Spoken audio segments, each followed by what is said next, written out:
Hola, veus, la Guàrdia Urbana ha detingut un jove de 22 anys nascut a Colòmbia i sense domicili fix per robar l'interior de dos turismes que estaven estacionats al pàrquing de Zona Blava que hi ha just darrere de la Biblioteca Pública, al carrer Governador Montcada. Els agents van rebre l'avís a 7:15 del vespre. Un ciutadà els va trucar dient que havia vist un home robant a l'interior dels turismes estacionats en aquest pàrquing.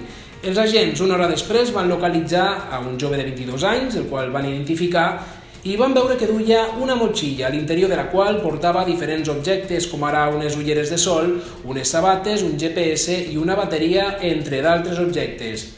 A més, la Guàrdia Urbana també va poder localitzar el propietari d'un d'aquests vehicles que havien patit el robatori i aquest propietari va confirmar que el GPS era seu. Per tant, els agents van iniciar les diligències corresponents i van decidir detenir aquest jove com a autor d'un presumpte delicte de furt lleu. Hem de tenir molt de compte perquè, malauradament, aquests delictes passen massa sovint a la nostra ciutat. Per tant, evitem deixar objectes de valor a la vista dins dels nostres turismes.